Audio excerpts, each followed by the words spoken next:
Good evening, ladies and gentlemen. This is the February 22nd meeting of the Board of Sewer Commissioners. We call the meeting to order.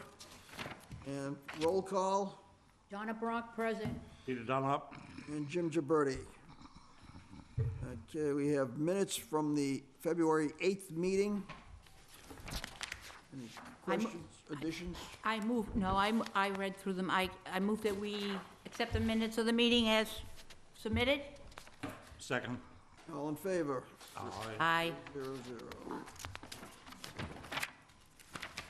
Okay, citizens' participation. Do we have anybody that would like to say anything? Okay, moving right along. Sewer business. That really, well, actually, no, I'll leave it to one that we have it there. Do you have anything to add on the sewer business that's we're not gonna cover? Guy? No, I'm gonna, everything that, Mr. Chairman, in I got some things in my superintendent's report that will cover. I've got a couple things to cover, the tie bond, I wouldn't wanna go over the woodland proposition, so I'll do that all in my report. Okay. Well, then, you're up.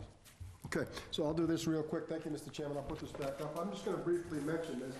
I know in one of our prior meetings, we had talked about rates and increasing rates in the whole 9 yards, and so this just documents the fact that the rates in Massachusetts, the average rate is $800 ballpark, low as $200, as high as $1,200. So I know that no one wants to talk about more fees. It's a sore subject, but no one wants to talk about failure also.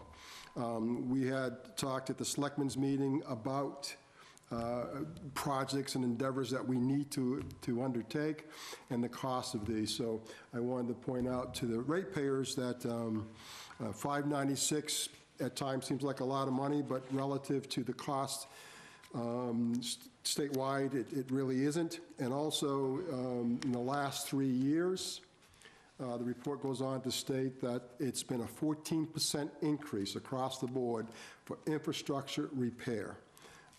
So it's something that we're all facing and something that we all need to undertake, and it's not going to be an inexpensive proposition. So I wanted to bring that to the attention of the board, and I think you have this report. I will make sure you get a copy of the full report. Yes. And you can go through it. And in that report, it talks about rates local around us, and I've highlighted them, and we'll highlight them for you. You can see the surrounding communities immediate to Wareham and what their rates are, and you can do some comparisons and relativity, so we'll leave it at that. Does it break down the rates of the surrounding areas as EDUs, or are they water-based? Bourne's EDU, so that's a perfect example. Their base rate is $776, ours is $596 EDU. Then they do what we talk about the modified, they have different tiered water. So you'll see that there's a lot of modified. They have a base use, and then they have water. And that's what we're trying to do, the modified. So, and I suggest to you, most of these communities have their own water departments. We're a little different and unique, so us getting to where they are is taking a little bit longer. But yes, it breaks it all down for you. You'll see the base, and you'll see the water base, the water actual use consumption, what they charge per tier of consumption, and what they charge basic. Yeah, it's all in here. So I'll see that you get a copy. Next, the 28th, I believe it is, there's a ZBA meeting on the Woodland Cove project. It's a 40B project that's now in the hands of the ZBA, and they are asking the ZBA to grant a sewer connection permit. That particular property was the old Starlight Motel. So they have a connection. They're already connected. What they will be doing is seeking an increase of flow. So I had talked to Ken today, and I said to him, there's a few things that I would like to see, and I want to run it by the board for your endorsement, and then I want to send a formal letter to Ken to get to the ZBA expressing our concerns. And I'll do that 1 second. This is falling. My apologies. This is falling down. I'm going to help it. I'm going to take it down. Good, okay. How many units is this 40B? 174. So it's a 174-unit, 40B complex. We all know that housing's important to the town of Wareham and many communities. And for me, and representing the sewer users, it's not about the housing, it's about the available capacity in the system. And what I mean by that is they're going to send us a product into an existing 12-inch pipe. Can it take it at that peak of, if everybody in all those units were to turn the water on, take showers, whatever they were doing, what's the peak potential of that building? And can the system handle it? So they would have to do analysis of the pipes, the manholes, the pump stations, which would be the wet wells, the pumps, and do that at Dix Pond, Depot Street, and then convey it and make sure that the force main can handle that extra flow. That's something we would ask them to do. We'd also ask them to pay for our peer review, for our engineer that's going to review this. It'll probably take a couple days to review this, so we're going to ask them to pay for that. I don't know the number, 5, 6, 7 grand, whatever it's going to be. We're going to ask them to mitigate grease and rags, which would be baby wipes, which I think is going to be significant. Is this going to be family or? Family orientated. It's all family. All family. I think there's 2 and 3 bedrooms and maybe a couple 4s, I'm not sure. I've seen a couple plans that have been modifying, so I don't have anything final. So I can't speak to the actual, but I know when I first talked to them, they were talking about 3 bedrooms and that type of thing. So baby wipes are going to be critical to us. We're already having major issues with baby wipes. We have one of our pump stations in Webiantic area, 13th Street. We even cameraed it and found the individuals giving us the baby wipes, and they have 3 kids, 3 babies in diapers. I understand where they're coming from, but at the same time, it is a problem to us. So they need to mitigate it. Is there any technology out there that's available that we could intercept them at that point rather than getting into our system? That's a good question. The industry started, there really isn't, other than screening. And when you talk about pipes, it's very difficult to screen. What they could do is send it all to a collection area, screen it, and then send it on. And so that's a consideration. I'm going to ask them to mitigate it, and they're going to have to give us all the technologies that they can mitigate it. We'll review it, accept it, modify it, whatever we feel. So we're going to ask them to do their research. In our particular station on 13th, what we had to do is that manhole that enters to the pump station, we have devised a way of putting screens in there and collecting the rags. And it's labor intense for us because we have to go in there twice a day, pull their screen out, dump the rags out, and then put it back in. But it saved us a lot of downtime on the pumps. Is it feasible to assume that we could require them to put in a pre-pit, if you will, whatever, I'm not even sure what you classify it as, but something where everything would flow through it first and would screen out? That was a tank setup. They'd put a tank, it'd all go into a tank, and the tank would, the liquid would wear over. Then it would go into our system. And then it would come into our system. So whatever, anything's feasible. That'd be a requirement. The requirement is to mitigate it.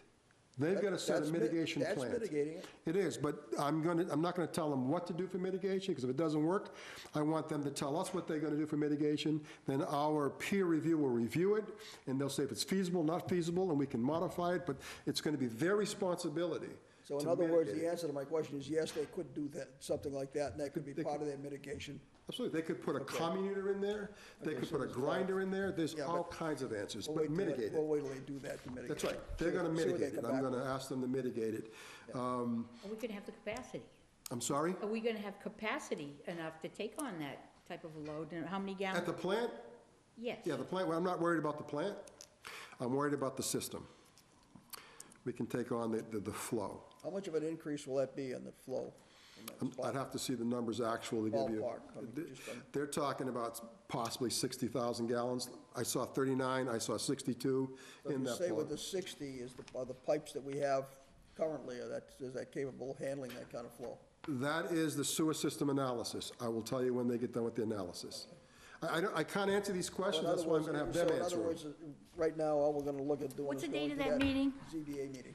28th. That's right. So what I'm asking at that meeting Okay, is for these things to be looked into. Mitigate. Okay, fine. Because what I don't want to do is the ZBA to grant the connection permit carte blanche Right. without any of this being done. So what I said to the board is I would like to send a letter to ZBA stating our concerns and that they be addressed before a connection is given. Our basic concern is you want this, that whole system mitigated, and that includes the piping, the length of the piping, the size of the piping, whether it's got the capability or not, something for screening of, rags, baby wipes. well, we have the final say. After they, when they give you their proposed plan, then you review it and you tell us what you think, right?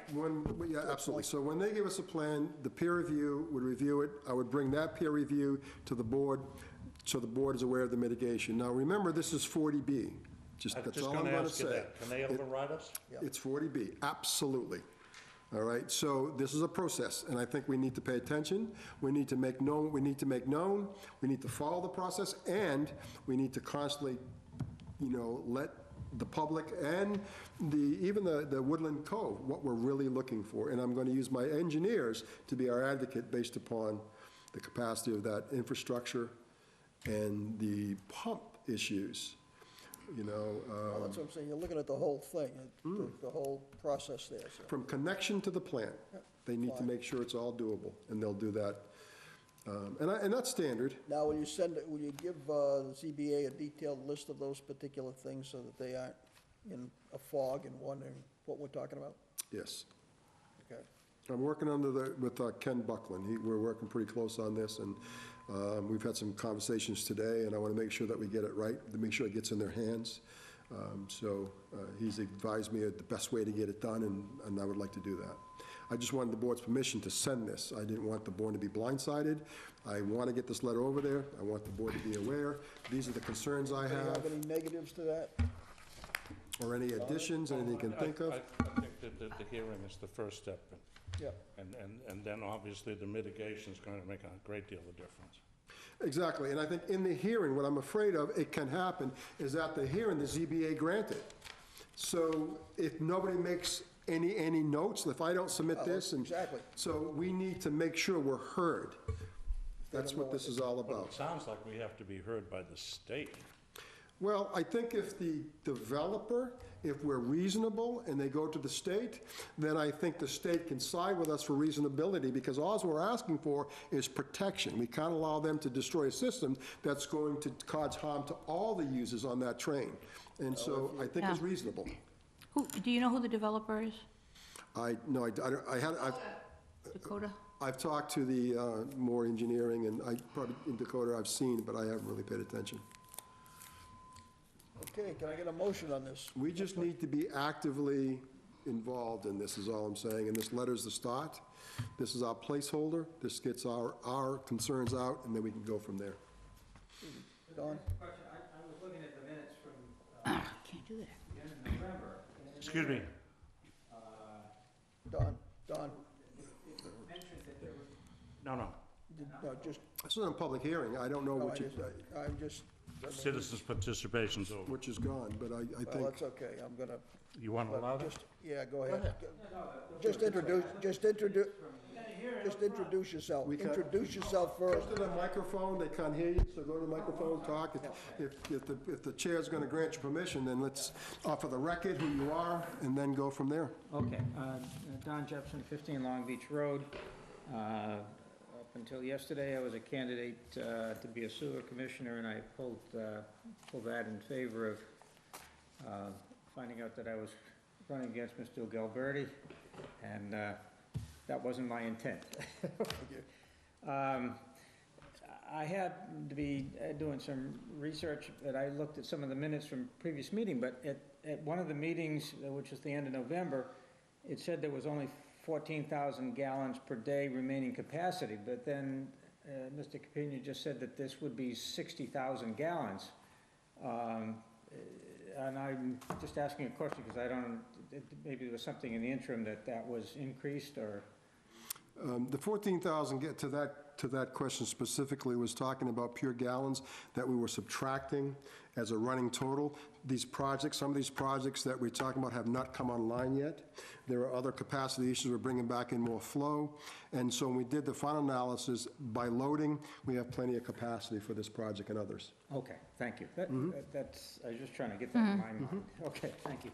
You're welcome. All right, moving on. Donna, are you gonna make a motion on this? Yes. Guy's proposal? Will I make a motion that we accept the proposal? I'll let Gotti go forward with Yep. the ZBA requirements. Oh, most definitely. How do you want to say it? You have to second it. Yeah, how do you want it to go in, Guy? Well, what I'm looking for the board is your endorsement. I would like the board to give me permission to present to the ZBA the facts that we read into record here tonight, is what I'm looking for. So moved. Second. All in favor? Aye. Aye. Okay, you got it. 3 zip zip. What time is that, the 28th? I want to say 6 o'clock, but I have to verify the time. Don't hold me to it. 6:30. 6:30? At the middle school? Bob? Here? 6:30 is usual time here. Here, 6:30, In this room? yes. Okay. Okay. I should put that in my calendar, but I put down 6, so 28th, when's the 28th? Less, Wednesday. And, Mr. Chairman, I was going to talk about the meeting with the water districts, but I believe that's on the agenda, so I think that's all I really have for tonight. Everything else is pretty straightforward, and I'll wait till we get to Okay, the business. yeah, because you were at that. Okay, unfinished business. Peter, policies. 2, 4, and 6. I got a couple of things I want to throw out there for us to be considering, and then we can write it, and I need kind of some answers on some other stuff. If you read policy 2 and policy 4, they're pretty much identical with the exception of the commercial or the industrial requiring 2 pumps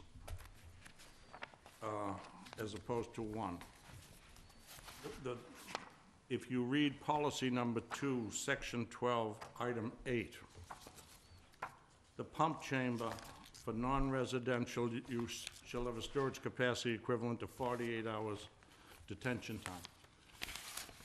How do we determine that, Guy? I mean, can we base that on each use? No, all we're saying is that if the pump is to fail, how much room and capacity they have to go. So we're saying 48 hours is 2 days. I think that's what they're saying here. So let's say the power goes out. Yeah, I understand what the problem is, but how do we measure it? They measure it in flow, so if the home does Gallons. 220 gallons a day, and then so the tank would have to be 440 gallons minimum. So that means that if there's no power for 2 days, you can continue to do business as usual, or you can decrease your water consumption, but the power should be back in 2 days. So it comes down to what it is. Now, when this was written, generators in the home was not a common thing. Today, it's a common thing, so that takes that off the table, and we can leave it in there. But most folks that have any type of power consumption at the home, they would probably add a generator, or maybe not, but a generator would answer the question, would take care of the problem, so. Well, can we mandate a generator? Well, I don't know. I guess you can mandate anything by policy, to be blunt, but I don't know if we want to start getting into that type of thing. But you're the policy said, if you believe that everybody that has a pump system should have a generator, by all means, you can make that policy, I would suggest, but we would run it by Well, legal. the statement's the same in both the residential and the commercial. It's 48 hours. But it doesn't give capacities. It's because it's based upon flow. So if you had a, Well, okay, So let's say- so can you then say it's based on EDU? no, BDU and flow are two separate issues. So let's say that we're talking about this cove, there's 174 bedrooms at, say, 2 bedrooms at 220 per unit times 174, that's their flow. So they have to have at least that much capacity. You do the math, and so it's 30,000, 40,000, whatever the number is. You say the capacity of that chamber has to be 40,000 gallons. because that's their Okay. flow. That's fine for residential. Now go to a commercial place. How do I do that? Same concept. So if a commercial place is whatever they're doing, if they're using a ton of water, let's say I do a process that uses, I don't know, 40,000 gallons per day, and power goes out and I have a pump station, well, then you better maintain something that can hold that 80,000 for the 40 a day. So it's all relative to what the individual's doing. So when they design and send the plans in, we'll review the plans, and then we'll implement the policy. And then, because of the policy, we look at this, okay, well, this is not enough capacity, this is enough capacity, you need a duplex here, you need to bleed it in, valve it in, pump check, and all that's vetted during the process of the plan review. Okay, so it's probably best then to leave it alone as just 48 hours of, Capacity. on both the red zone. It seems Okay. fair. Now, my next question. On the commercials, when commercial, actually, when anybody taps into our force main, who makes the wet tap? And should we have a policy set down as to we have approved contractors? So we have approved contractors. Okay. So, So should that be in here, in the policy? That they have to use our approved contractors? And at this point, do I want to mention bond? I hear where you're going with it, and I don't know if approved is important, because there are contractors like Robbie Hour that aren't on, well, they are on the list, but others that may, Casella, that may want to do the wet tap for them. I think it's a responsibility of the business owner to hire somebody to do the wet tap, and I think it's a responsibility to carry a bond. Now, the bond needs to be significant, only because if they break that force main, Exactly. you're shutting down a major part of the time, you got a bypass, which could be $18,000, $20,000 per day, and then you got the cost of repairs. So I know we had talked about this before, and we want to be reasonable, don't hurt anybody, but we're talking about protecting our investment. I understand that, and so that's the why I'm bond trying has to be figure out how to substantial. write it into our policy. They must carry a bond. Now, we had said originally that a bond will be based on individual, depending on the project, but we should have a set fee, and we could always raise it. But a bond is critical. We're talking Well- about critical infrastructure. I mean, Standard we, is- go ahead, I'm sorry. I'm sorry, standard in the construction business is what, $1 million? 1 to 5 million. Or 1 to 5 5 million. Oh, I mean, we can simply say that they have to use an approved contractor, and they will be subject to a bond, which we will set at the time? I think that's fine. So Okay, we can fine. look at all the parameters. I just want to because- have an idea how to say it. Absolutely. Okay, I think that's fine. okay, those are the two questions I have. That gives us more Okay. latitude. Okay, I'll write this up and have it ready for our next meeting when everybody's here and I agree, because the only latitude is the possible potential damage to that pipe that we are going to have to be responsible for. Exactly, exactly. So we are saying, you can do what you want, we don't want to stop business, but there's some culpability and responsibility here. In the event that, because, you make a tap and you break, we're not going to mitigate it, Well, or the yeah. ratepayers aren't going to pay for the mitigation. Couldn't they add, couldn't we be added as additional insurers on their certificate? That's of automatic. Insurance, yeah, okay. That's automatic. When they do it, automatic, we're there as additional insurer, automatic. Okay. That's part of our policy. We don't, bonds are, I think bonds are good. I think we should have more bonds. It yeah. protects us, the infrastructure, and what we're trying to It accomplish. pushes, Well, it we just pushes a have to lot of figure the- out how to write it in that way. Yep. And by using the approved contractor and the bond equivalent to what we feel is necessary, depending on where they're tying in. Right, absolutely, absolutely. Okay. Next, we're just moving along here. The water districts, the guy, you were at that meeting. No. I had the privilege of talking to Andy before, after, at the meeting. This meeting was the one that Just they the water had. commissioners. So That's right. the water commissioners, Wareham and Onset met. And one of the things they said to me, and they said to us, I don't know if at that meeting we were at, but they had said to me that before they made any decisions, they wanted to talk as a group, the two commissioners, and they wanted to air their concerns and see where they're going. That sounds good. And I believe you have a copy of, I think I gave you a copy of the letter I got. Somewhere. Did you get it? I think you should have it. I got it somewhere. Received it, I just don't have it. So this is the joint meeting between Wareham Fire District and Onset Fire District. And these are their concerns. And you have them. Yep. And these are their concerns. So what we believe, and they're valid, and some you can vet through, but what I think should happen now, and Andy and I talked about, is the fact that now you should have a working group. A couple people from this board, a couple people from their boards, the Onset and the Wareham, sit down and roll up your sleeves and start discussing it, because you can do it with everybody, but that's an open meeting, that's a meeting, and so I don't know if that's going to be the most, fruitful to get where you need to get, but if you had a couple members from each board sitting down hashing out their concerns, and when we go with the concerns, then we maybe come to an end where it comes as far as getting the information we need. So that's where we are now. Do you have their concern? Yes, I do. You need It's to- in that letter? It is. I sent it. Okay, forward it, please. I don't have it You either. don't? No. We sent it to email. Absolutely, I went to the email. It's not in your packet? Because I think we sent it out. I got- Usually she gives us everything in the packet too, and this packet is, Well, it's school vacation. No, that's not it at all. I think some of the things that she sends out as we get them, and I think that the chairman put this on the agenda Monday, Tuesday, something like that, I forget. So it may not before that, so she probably didn't think it was something to give out, but I'll check with her. You should have it.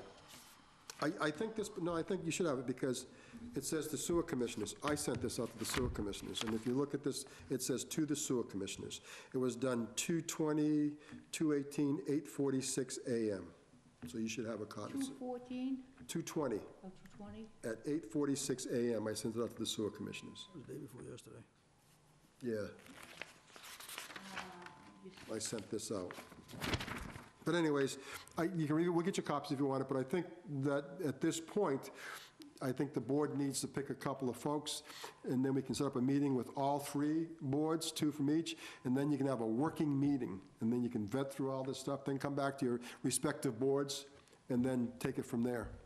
That's my thoughts, but again, it's the board's call, certainly not mine. It's just my thoughts about getting to the end point of water use. I think that's someplace we want to go, and this is their concerns, so they said, here's what's bothering us, now let's address it, so. Okay, well, I'll appoint 2 people to do this, and we'll go forward from there. Okay, next. I got discussion of the town meeting warrant article. Now, we met with the Board of Selectmen Tuesday night, and they have agreed to put this on the warrant. It's a $10 million request for borrowing. And if you can see the chart over here with the black line, I imagine that's what shows up for you. That's the distance, the length of the line that we're talking about that has to be relined. And it goes from on the upper right, where the green dot is, which is the Narrows Pump Station, goes down along Merchants Way, through the parking lot, crossing Main Street, up Sawyer Street, crossing High Street, down Kennedy Lane, on by the school, tying in with that line, and then going all the way over to Ripley's Trailer Park, down Onset Ave. I'm sorry, Swiss Beach Road. And down to the lower left is where the end of it is. It's, what is it, 2.2 miles? 2.2 miles, Mr. Chairman. You're right, it's the intersection of Mather on Swiss Beach Road is the end of it, and that's the manhole that the Smith's Pump Station discharges to. And so that gravity point, we want to pick it up. I also want to point out to the board that also handles Terry Lane Pump Station, Cremisa Pump Station, that line quite a bit. Pump Station at Hathaway, 13th, Briarwood. All those pump stations go through that main, which is quite a bit of flow, so that gravity main. So it's an endeavor that we really need to do, so. Now, how old is that pipe that we discussed? We're guessing approximately? 1989, they're probably before that. 89, the project was completed, so maybe early 80s. So it's over 30 years old. Absolutely, absolutely. And I think the point we made at the meeting was that the one in Plymouth is 10 years, and this is concrete reinforced, so age as important as it is, it's not as important. It's, The lower picture that's up there shows shows the pipe on the right-hand side of that picture. It shows a pipe under Merchant's Way. Same vintage, it's all part of this system that we're talking about. It's got this hole in it that's spewing water in. I forget what the rate was you told us, Guy, 10 gallons per minute. which, when you take the math and multiply it out and all the rest of that, it translates into, at 8 cents a gallon for treatment, a $400,000 a year leak. Wow. And that's the one we know about. There's others There's others there. that are there that we didn't but really this was present, but there's others. So the necessity, aside from the fact that we've got areas within that pipe that are rotting away, that need to be repaired, we need to do this relining, and it's a relining of the pipe, which will strengthen it greater than what it had to begin with. And doing the relining will take less time, be far more effective than if we had to dig it up and replace it. It's an epoxy that gets put in there over a sock. What do you call a sock? It's not a sock, it's It's fiberglass lining. fiberglass lining. It's impregnated with the epoxy, and, I mean, the strength is phenomenal. It will give us another 50-year life out of it when we're done. So, you know, this is part of the infrastructure that we have to deal with. You know, unlike a pothole that you can see and you can drive through and yell and scream till somebody fixes it, you don't see this until it turns into a Plymouth situation and bursts. And we certainly don't want that to happen. Nantucket had a similar situation. We don't want that to happen. So we're trying our best to stay ahead of these problems before they occur and before they become an issue to us. Guy, do you want to throw anything in? I think you said it all, Mr. Chairman. I mean, you look at the critical area that this pipe is around. If we had a breach, that whole marsh that we'd have to mitigate, I wouldn't even want to begin to think of the cost of that, let alone the life that's in that marsh area that we're protecting. So it's really critical. And as you can see, the condition is imminent. This leak is just going to get bigger and bigger and bigger. Remember, as that leak comes in, it's undermining the soils around that pipe, so that pipe can move, it can collapse, it can cause, you know, quite a bit of damage. So I agree with you, Mr. Chairman. It's something that we have to address it now. And I did want to mention to the ratepayers that if you go on the website, the capital improvement plan that we developed is there, and you can look through it and get an idea of the costs that we're looking at over the years. The capital improvement plan talks about 20 years, and it lays out about $100 million in 20 years just to get even. And it's not a wish list, it's not a guess, it's actual evaluations and structural evaluations and talking to the manufacturers. It took 2 years for the engineers to do this, and we hired interns from Mass Maritime to do the research, so the numbers are real. And it says we should spend a minimum of $1 million a year rehabbing pipe, a minimum. And so we're, as Mr. Chairman had said, the can's against the wall, we're grabbing the can, we're running with it. As we come out of the chute, it's 10 million, but remember, this isn't the end, it's just the beginning. And so we really have to think about how we're going to handle it. But, you know, I think it's important. So you said it all, absolutely. We are trying to get away from that kick the can down the road mentality that's existed. I mean, the can's at the end, it's got stopped, we've got to do something. This is structural, as you had said, as much as infiltration and inflow, but it's structural. To maintain the integrity of that pipe is what we're after. And the byproduct, total project is 25 gallons per minute of infiltration coming in. So you can do those numbers. With 10 gallons at one leak, all the other leaks we found.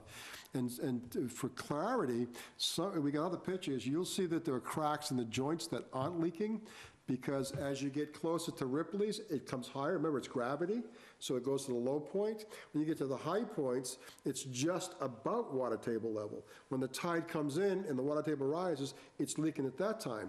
We didn't see those. It's unaccounted for, but we know those gallons are coming because we can see the staining of that. So we can only guess what those flows are, but we know that they're significant. So what we can actually see and quantify is 25 gallons per minute. So we're getting up there. So, Donna? I'm just trying to, my calculations come out a lot higher than what you even have. Which one, 10 gallons a minute or 25? 10 gallons per minute. So 10 gallons per minute, 60 minutes is 600 gallons? Yeah, 600, Okay, yeah. 24. And then, that's an hour, and then you go times 24, it gives you 8,640. So you do 365 days, it's Yeah. 5 million. That's what I came up with, So- 5 million something. Okay, so that's gallons. Now we're talking about what he had said cost. If you divide the 8 cents per gallon into it, it's $420,000 a year in money. Gotcha. But it's 8 5 cents. million in actual flow a year that we're treating. Okay, that's what I came up with, the 5 million, and I didn't. Yeah, it's 5 million, I yeah. didn't get the, okay. So the 8 cents per gallon for the 5 million is 420,000 a year. And if you did the same thing to 25, you'll see that that's significant also. So we're a little over $1 million a year in just groundwater.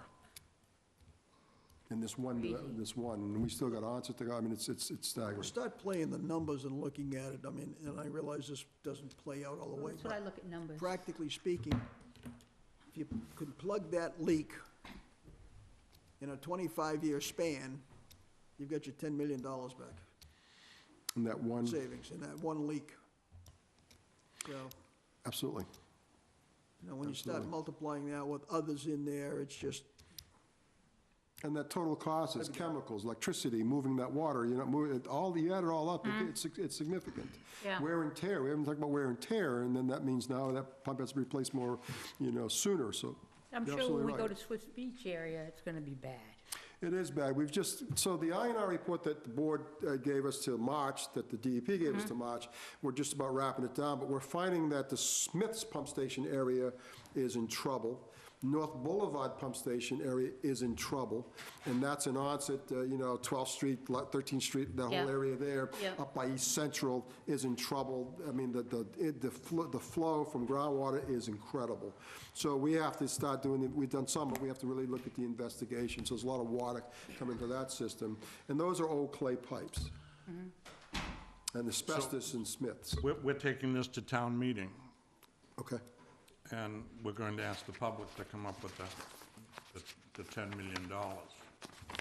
And we Yeah, know, ask them to- so The we can borrow it. users, excuse me? the users, To borrow the money, yes. borrow. all this is, all we're looking, Now, just a second. Are we asking the users to borrow the money, or the town to borrow Well, the the money? town's gonna, The sewer users. the users are gonna pay for it. There's no mechanism for the town folks to pay for it, is there, that I'm aware of? If you know of something, then I'd be So- more than happy to, but it's all coming out of the enterprise budget, So we're asking 6,000 people to pay for this? Yeah. correct? It's about- Absolutely. What's it about, how much? $90, $90, $95 per person. Now, we had talked about this, and Mr. Chairman had mentioned it. Per family or per person? Per EDU, 6,000 users, per user. So whether it's one member in that family or 15 members of the family, it's Well- per user, per residence, if you I will. thought we had 9,000 EDUs. Yes, because some have multiple. Right. So there's 6,000 billers. Yeah, so it'll be divided into 9,000 EDUs. So let's say you had 4 of those EDUs, you'll get whatever Yeah, that number is okay. times 4. So it's 9,200 and something EDUs, and that's your factor. Now, the average home, what are they gonna be paying? The average homeowner? So let's say it was $596, you added 90 to it, it would be, what is that, $680 a year? In addition?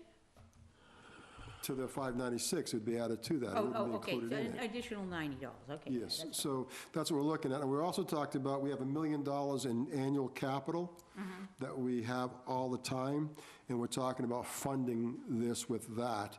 What percent the board will have to decide, but we can alleviate or at least lessen the burden to the ratepayer and do our very best. But remember, this is ongoing. We got to be careful how we do this, because the next project will have to do the same. We may not have the funds available. So we got the to be careful how we situation do is it. this right now, is we're looking for approval to borrow $10 million. Right, The actual funding of that is gonna probably be a combination of monies that we have are allocating elsewhere right now, as well as probably an increase. But we'll work that out with John, because that will, John Foster, because that's gonna depend on what he can get the money for, whether we can Yeah, get zero exactly. interest, whether we have to pay an interest rate, what it is, et cetera. So the specifics of the payback and where it's gonna totally come from is still in Well- flux at the moment. But it's important to let the townspeople know that they're not paying for this, just the rate users are paying for it. I mean, because, you know. Well, I'm- it is, but by the same token, if it bursts, it affects the whole population of the Everybody- town. If it wipes Absolutely. out that It whole, wipes it all out. that whole Broad Marsh area. So the responsibility of cleaning the waters in Wareham and making it so that tourists can come in all along Wareham River, up past Parkwood, up around the bend, that's water's being cleaned by the ratepayers. And that means non-ratepayers are getting a benefit, a tremendous benefit, at no cost to them So why- individually, So why can't they pay for it too? because there's no mechanism for it. There's towns that have mechanisms where all people pay into a fund because everybody's benefiting, but we have no mechanism for it, Hasn't been voted for. because everybody And it benefits. would probably never get Everybody. that. Tourism comes in, No, I agree with the you. benefits are tremendous as we clean up our waters, and the ratepayers are paying for it. They're the ones that are doing it. On the other hand, the private homeowners are paying for a nitrogen system, which I have my own opinion about those, but I mean, they're not doing anywhere near what those fellas brought into us. Nowhere's near it, nowhere's Nowhere near near, it. they're not even doing the job, and they're charging these people for maintenance and management, and so, I don't That's know. right. I don't know what the answer As an is. aside, if you remember, our meeting, the last meeting we had with Water Warriors, Yes, that that's what I meant, that Water they're- Warriors, that yeah. they're talking about, and we'll have to wait and see how that plays out, but that sounded Oh, far it better sounds than any 100% better than these, than any It's a nitrogen fantastic system. Stupid approach. nitrogen It's a system. fantastic approach, and And price is a lot better, is a lot Oh, yeah. better. It's- and it also puts control of all of those things at that particular point in time under water pollution control. yeah. Absolutely. Make a big difference over what exists at the present time. It becomes a win-win. Yeah. Becomes Okay. a very big win-win. Well, this, how are we gonna present this at town meeting? What?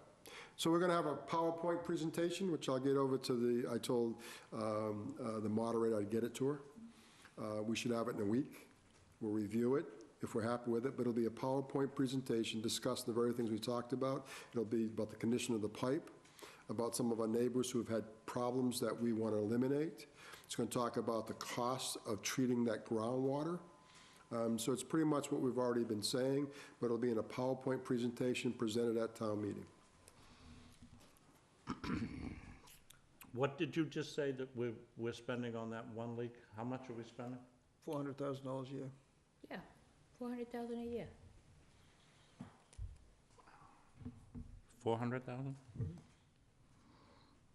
Actually, a little more than that, but ballpark figures. You know, if it works out to $90 per household, we haven't had an increase, and I don't know, when's the last time we had an increase? 2012. So it's been a long time, been a 6 long years. time. 6 years, yeah. So $90 doesn't seem, I mean, I'm a ratepayer myself, you know, so it doesn't seem like an unreasonable. Well, I don't know, just real quick. These aren't exact, but if we borrow $10 million over 20 years, it breaks down, it only costs you $83 a year for the 6,000 people. Then if you turn around and just take that $400,000 in savings, you save $66 right there. Well, you can pass that on to then, you've got You- future repairs to make too. That's right, you can, see, remember, as we do this is progressive. And I Yeah. think what I want to lose sight of when we talk about rates, and we don't want to raise rates or whatever, we need to raise rates. We almost need to raise them immediately in every single billing cycle, because what we're obligated, we talked about not kicking the can down the road, we've got a lot to repair, so that means we got to have funds for it as we go, funding. And that means we got to get the funding, and the ratepayers got to try, because it's just the way it is. Well, the first thing we need to do is That's a savings. get this $10 million That's a savings. approved, But, and that's the key thing right now. well, I think if you approach it by telling everybody it's only gonna cost you $17 a year, you won't have as much trouble convincing people that it's well worthwhile. Well, Absolutely, if I told them it'd be free, they'd be happy. That's- But again, the 17, when we take the money we're Not true. saving and put it into this savings, then how do we perpetuate, the long-term viability Are of we our hitting system? them with $100 every single time, $100, $200 every single time? Because we know when we go to Swiss Beach, we're gonna have a lot of repairs. We know when we go to Onset, our system is old. It's old and in trouble, like everybody else. And It's not nobody new. has done a bit of PM on it until recently. So, hey, Well, we have inherited a system that's followed the direction of kick the can down the road, and now we're gonna stop it. That's all. no, now we have to. I mean, Can't take it anymore. Half it. we've got to stop it. We're at the end of the road. Well, So, yeah, okay, so this is going on to the town meeting warrant, and hopefully, everybody out there, if you're listening, realize that this isn't being done arbitrarily, and it's something we have to have, it's something we need, so. Okay, any new business? Killed that one. Nothing fair. make a motion to adjourn. Okay, next meeting is March 8th, 6:30. Second. All in favor? Aye. Aye. 7:16. I think we should get.